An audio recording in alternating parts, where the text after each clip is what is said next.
उत्तर प्रदेश के जिला गोरखपुर में चचेरी बहन की शादी में आई एक महिला की गला रेत कर हत्या कर दी गई। महिला की लाश घर के बाथरूम में खून से लथपथ पड़ी मिली है। घटना के बाद पूरे परिवार में चीख पुकार मच गई। एक तरफ जहां शादी की रस्में हो रही थी तो वहीं दूसरी तरफ हत्या कर दी गई। ऐसे में हर कोई इस वारदात से दहल गया और शादी की रस्मों को थोड़ी देर के लिए रोक दिया गया। वहीं मौके पर पहुंची पुलिस ने शव को कब्जे में लेकर पोस्टमार्टम के लिए भेज दिया। फिर फॉरेंसिक टीम और डॉग स्क्वाड की टीम ने घटनास्थल की जांच करके सबूत जुटाए हैं। दरअसल ये वारदात छंगा थाना क्षेत्र के जंगल रसूलपुर नंबर 2 गांव की है। यहाँ की रहने वाली 20 वर्षीय शिवानी निषाद की शादी 6 महीने पहले देवरिया के रूदपुर थाना क्षेत्र के अवस्थी गांव में हुई थी। शिवानी का पति भीम निषाद पेंटिंग का काम करता है। 10 साल पहले शिवानी के पिता राधेश्याम निषाद की मौत हो चुकी है। शादी के बाद से ही शिवानी अपने ससुराल यानी देवरिया में ही रहती थी। 23 नवंबर रविवार को उसके ताऊ बसंत निषाद की बेटी अमता निषाद की शादी थी। उसमें शामिल होने के लिए शिवानी 21 नवंबर को अपने मायके आई थी। उसके घर से ताऊ का घर महज 200 मीटर की दूरी पर है। बता दें कि रविवार रात शादी समारोह में जयमाल के बाद शिवानी अपने घर कपड़े चेंज करने गई थी, लेकिन जब काफी देर तक वापस लौट कर नहीं आई तो मां नोहरा देवी उसे खोजते हुए घर पहुंच गई। उन्होंने पूरे घर में शिवानी को खोजा, लेकिन वो वहां नहीं थी। फिर घर के बगल में बने बाथरूम में जाकर देखा तो शिवानी की खून से सनी लाश वहां पड़ी हुई थी। उसका गला रेता हुआ था। बेटी की लाश देखकर मां की चीख निकल गई और जोर जोर से वो चिल्लाने लगे।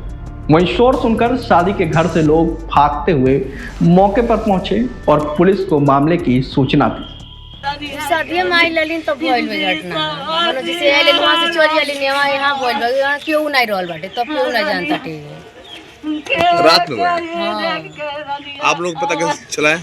इनकर मम्मी खोजे लगली तब साथ बनल तब सब बोल लगी। आप कौन है? चाची हैं। उनकी क्या शादी कहाँ हुआ था उसका? अवस्थी पे। जिसके बाद मौके पर पहुंची पुलिस, डॉग स्क्वाड टीम और फॉरेंसिक टीम ने जांच शुरू कर दी। फिर परिजनों ने शिवानी के पति को घटना की जानकारी दी। वारदात के बाद शादी की रस्मों को कुछ देर के लिए रोक दिया गया और थोड़ी देर बाद सारी रस्में पूरी कराई गई। फिर सुबह बारात को भी विदा कर दिया गया। वहीं सुबह होते होते ससुराल के लोग और पति भी मौके पर पहुंच गया। बताया जा रहा है कि घटना के बाद शिवानी की उंगली कटी हुई थी। ऐसे में लगता है कि हत्यारे से खुद को बचाने के लिए शिवानी ने काफी संघर्ष किया था। पुलिस के मुताबिक हत्या की वजह अभी पता नहीं चल पाई है। शिवानी के नंबर की कॉल डिटेल्स निकलवाई जा रही है। साथ ही शादी की वीडियो और फोटोग्राफी पुलिस चेक कर रही है। इसके अलावा पुलिस ने कुछ संदिग्धों को भी घर से उठाया है, उनसे पूछताछ जारी है। शादी कब हुआ था आप लोगों का? 9 मई को 2025।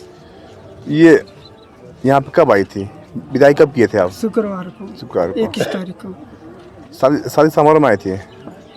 शादी समारोह नहीं, विदाई हुआ था जैसे शादी का विदाई हुआ था। कैसे क्या हुआ कुछ पता है आपको? नहीं मालूम। आपको पता कब चला? शाम को सुबह को 4 बजे। बताते चले कि पुलिस अलग अलग एंगल से इस हत्याकांड में जांच कर रही है। पहला एंगल है कि पूरे घर शादी में गया था, ऐसे में घर में घुसे किसी लुटेरे ने हत्या की हो। दूसरा एंगल शिवानी का पहले कोई संपर्क रहा हो, वो मिलने आया और उसी ने हत्या कर दी। और तीसरा एंगल कोई आसपास का व्यक्ति जो लूट के लिए घर में घुसा हो, जिसे शिवानी पहचान गई, इसीलिए उसकी हत्या कर दी। फिलहाल पुलिस हर एंगल से गहनता से जांच करने में जुटी है। वहीं परिजनों का रो रो कर पूरा हाल है। आज प्रातः लगभग 2:45 बजे थाना झंगा अंतर्गत अभिमन्यु निषाद ने सूचना दी थी पीआरबी को कि उसकी बहन को कुछ लोगों ने मारपीट दिया और घायल अवस्था में पड़ी है। इस सूचना पर तत्काल स्थानीय फोर्स और सभी उच्चाधिकारी मौके पर पहुंचे। उसको तत्काल प्राथमिक स्वास्थ्य केंद्र भेजा गया, जहां डॉक्टरों ने उसे मृत घोषित कर दिया। इस प्रकरण में अभियोग पंजीकृत कर लिया गया है। एक को हिरासत में लेकर पूछताछ की जा रही है।